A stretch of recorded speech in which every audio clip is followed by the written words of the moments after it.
AP మాజీ ఉప ముఖ్యమంత్రి ధర్మాన కృష్ణదాస్ పిఏ ఇంటిపై ఏసీబీ అధికారుల దాడికి సంబంధించిన బ్రేకింగ్ న్యూస్ చూస్తున్నాం. కృష్ణదాస్ మాజీ పిఏ మురళి ఇంటిపై ఏసీబీ అధికారులు దాడి చేశారు. పిఏ గుండు మురళి ఇంట్లో ఏసీబీ అధికారుల దాడులు కొనసాగుతున్నాయి. శ్రీకాకుళం జిల్లా జలుమూరు అలాగే లింగనాయుడుపేటలో ఈ దాడులు జరుగుతున్నాయి. శ్రీకాకుళం విశాఖపట్నంలో బంధువుల ఇళ్లలోనూ సోదాలు చేస్తున్నారు. 100 కోట్లకు పైగా ఆదాయానికి మించిన ఆస్తులున్నట్లుగా గుర్తించారు అధికారులు.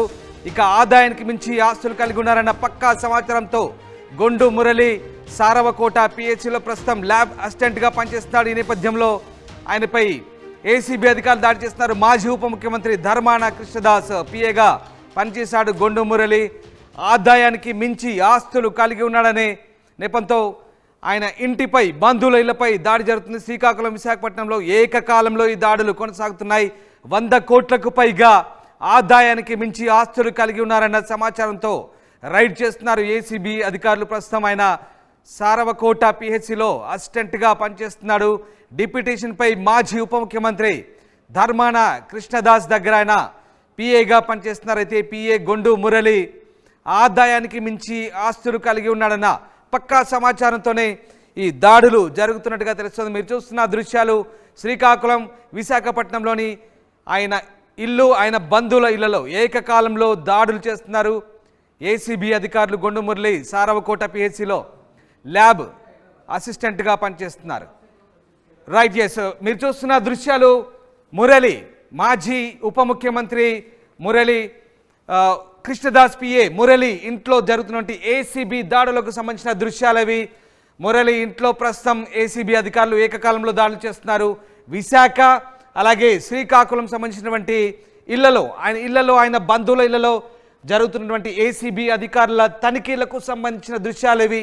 100 కోట్లకు పైగా ఆదాయం ఉన్నట్టుగా గుర్తించారు. అక్రమ ఆస్తులు, ఆదాయానికి మించిన అక్రమ ఆస్తులు 100 కోట్లకు పైగా దాదాపుగా ఉన్నట్టుగా పోలీసు ఏసీబీ అధికారులకు అందిన పక్కా సమాచారంతోనే ఈ రైడ్ జరుగుతున్నట్టుగా తెలుస్తోంది. మాజీ ఉప ముఖ్యమంత్రి ధర్మాన కృష్ణదాస్ పిఏగా ప్రస్తుతం గుండు మురళి ఉన్నాడు. ఆయన ల్యాబ్ అసిస్టెంట్గా పనిచేస్తున్నారు. అయితే డిప్యూటేషన్పై ఆయన కృష్ణదాస్ దగ్గర ప్రస్తుతం పనిచేస్తున్నట్టుగా తెలుస్తోంది. సారవకోట పిహెచ్సి నుంచి డిప్యూటేషన్పై కృష్ణదాస్ దగ్గర ప్రస్తుతం ఆయన పనిచేస్తున్నారు. ఎస్, మా కరెస్పాండెంట్ సత్యనాయుడు జాయిన్ అవుతున్నారు. సత్యనాయుడు, మాజీ ఉప ముఖ్యమంత్రి ధర్మాన కృష్ణదాస్ పిఏ గుండు మురళి ఇంట్లో ఏసీబీ అధికారులు ప్రస్తుతం దాడి సాగిస్తున్నట్టుగా తెలుస్తుంది. ఏకకాలంలో విశాఖ అలాగే శ్రీకాకుళంలో ఈ ఏసీబీ రైడ్స్ కొనసాగుతున్నట్టుగా తెలుస్తుంది. మీ దగ్గర ఉన్న సమాచారం ఏంటి? ఏసీబీ అధికారులు ఎలాంటి ఇన్ఫర్మేషన్తో ప్రస్తుతం ఈ రైడ్స్ కొనసాగిస్తున్నారు?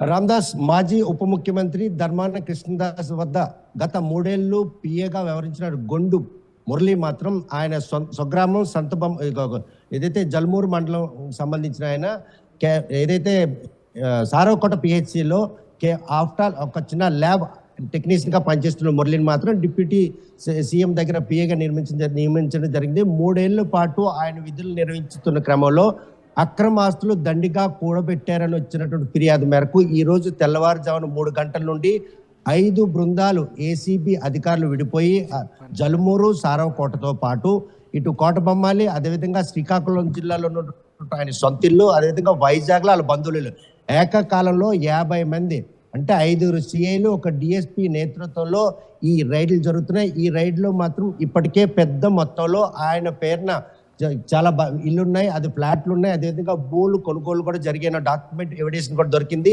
ఏకకాలంలో జరుగుతున్నటువంటి ఈ సోదాల నేపథ్యంలో ప్రస్తుతం మనం ఆయన ఇంటి దగ్గర ఉన్నాం. ఈ ఇంటి వద్ద ఆయన నివసిస్తున్నారు. శ్రీకాకుళం అంటే కలెక్టరేట్ బంగ్లా సమీపంలో ఉన్నటువంటి సొంత ఇల్లు ఇది. ఈ ఇంటిని మాత్రం ప్రస్తుతానికి అద్దెకి ఇవ్వడం జరిగింది. అద్దెకి ఇచ్చిన క్రమంలో ఒక ఆయన ఇక్కడ ఉన్నారు. ప్రస్తుతం ఏసీబీ అధికారులు మాత్రం ఈ సోదాలు తెల్లవారుజామున నిర్వహిస్తున్నారు. ఈ సోదాలు నిర్వహించిన విషయంలో మాత్రం ఏకకాలంలో 5 అంటే ఒక డిఎస్పీ బీవీఎస్ మూర్తి నేతృత్వంలో భాస్కర్ సిఐ జల్మూరు, అదేవిధంగా రమణ సిఐ చూస్తే కనుక సారవకోట, మహేష్ సిఐ శ్రీకాకుళం, అదేవిధంగా శ్రీనివాస్ కూడాను ఈ దీంట్లో పాల్గొను. సుప్రియ వైజాగ్లో ఏ బృందం అయితే నేతృత్వం వస్తున్నారో సిఏ నేతృత్వంలో ఈ ఏసీబీ తనిఖీలు జరుగుతున్నాయి. ఇది మాత్రం ఆదాయానికి మించిన ఆస్తులు దండిగా కూడబెట్టారని వచ్చిన పక్కా సమాచారంతోనే ఈ రైడింగ్ మాత్రం జరుగుతుంది.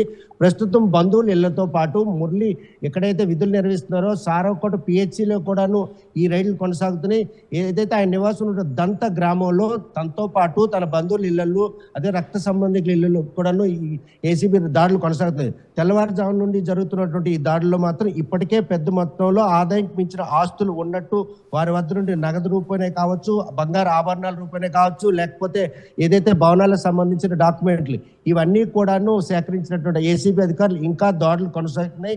ఎటువంటి ఫిగర్ను కూడా బయటికి చెప్పే పరిస్థితి లేదు. ఎందుకంటే ఇది బిగ్ హ్యాండ్గా వాళ్ళు పరిణామాలు తీసుకున్నారు. ఒక మాజీ ఉప ముఖ్యమంత్రి వద్ద ఒక పిహెచ్సిలో పనిచేస్తున్నటువంటి సాధారణ ఒక ల్యాబ్ టెక్నీషియన్ ఇంత ఆస్తులు ఎలా వచ్చాయి, వారికి తాతల తండ్రులను దక్కలేని ఆస్తులా, లేకపోతే తన సోదరుడు దుబాయ్లో ఆయిల్ రిఫైన్లో పనిచేస్తున్నారో ఆయనకి కూడా పెద్ద మొత్తంలో శాలరీ వస్తుంది, దానికి సంబంధించిన ఆస్తులు ఏమైనా ఈ నెగోషియేట్ చేస్తున్నారా, లేకపోతే ఈ 3 సంవత్సరాల్లో ఉప ముఖ్యమంత్రి వద్ద ఉండి ఈ ఆస్తులను కూడగట్టారా అన్నటువంటి విషయంలో మాత్రం లోతుగా అంటే తనిఖీల్లో బయటపడిన ప్రతిదాన్ని కూడా లోతుగా ఏసీబీ అధికారులు సోదాలు చేస్తున్నారు.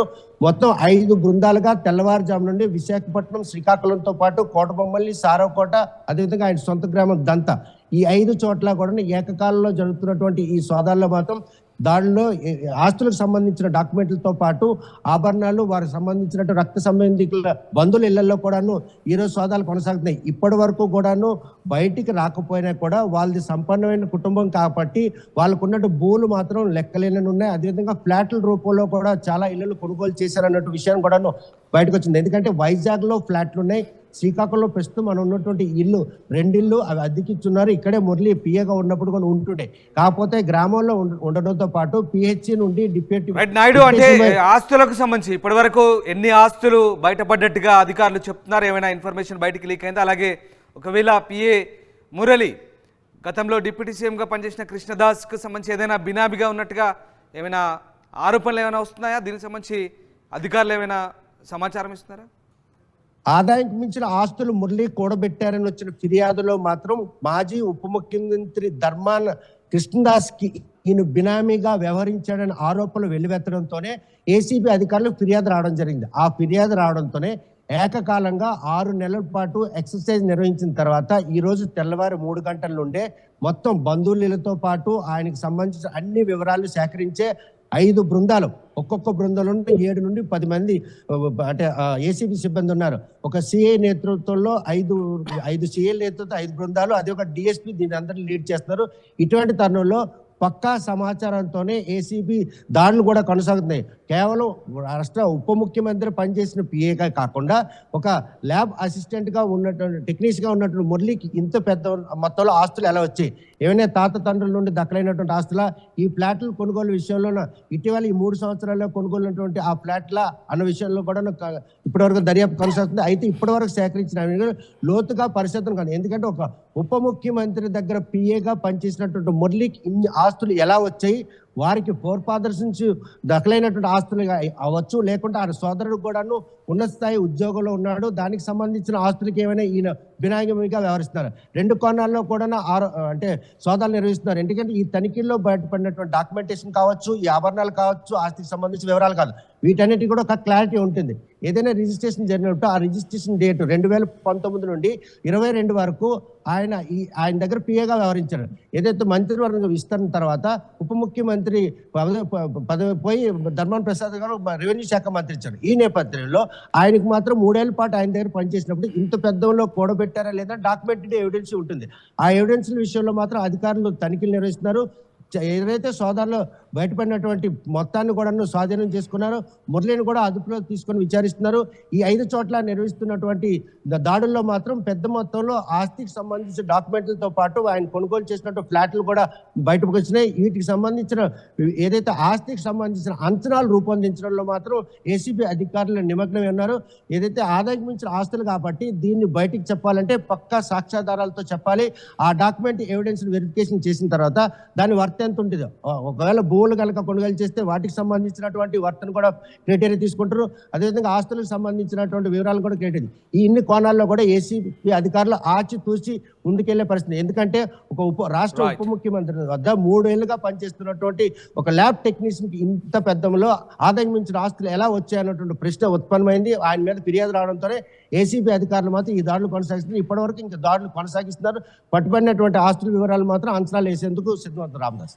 Right, yes, thank you Naidu, thanks for the update. మాజీ ఉప ముఖ్యమంత్రి ధర్మాన కృష్ణదాస్ పిఏ గొండు మురళి ఇంట్లో ఏసీబీ అధికారులు దాడులు చేసినప్పుడు విస్తుగోలిపై అనేక అంశాలు బయటకు వచ్చాయి. 100 కోట్లకు పైగా ఆస్తులు కూడా పెట్టినట్టు తెలిసింది. ఒక సాధారణ పిఏ 100 కోట్లకు పైగా ఆస్తులకు ఎలా ఎగబాకాడనేది ప్రస్తుతం అధికారుల మదిలో తొలుస్తున్న ప్రశ్న. మొత్తం మీద అటు శ్రీకాకుళం, విశాఖపట్నంలో ఆయన బంధువుల ఇళ్లపై కూడా ఏకకాలంలో దాడులు నిర్వహించి ప్రస్తుతం సోదాలు కొనసాగిస్తున్నారు. ఈయన గతంలో మాజీ ఉప ముఖ్యమంత్రి ధర్మాన కృష్ణదాస్ దగ్గర పనిచేసినప్పుడు ఈ ఆస్తులు కూడబెట్టాడా లేదా ఆయనకు బినామీగా వ్యవహరించాడా అనే ఆరోపణలు వచ్చిన నేపథ్యంలో ప్రస్తుతం ఈ దాడులు అయితే ఇంకా కంటిన్యూగా సోదాలు కొనసాగుతున్నాయి. పూర్తి వివరాలను ఏసీబీ అధికారుల త్వరలో వెల్లడించే అవకాశాలు కనిపిస్తున్నాయి. ఆర్టీవీ యాప్ వార్తల్ని క్షణాల్లో చదివే అవకాశం ఉంటుంది. ఒక న్యూస్ పేపర్, ఒక టెలివిజన్ ఛానల్ మీ చేతుల్లో ఎప్పుడూ ఉంటాయి.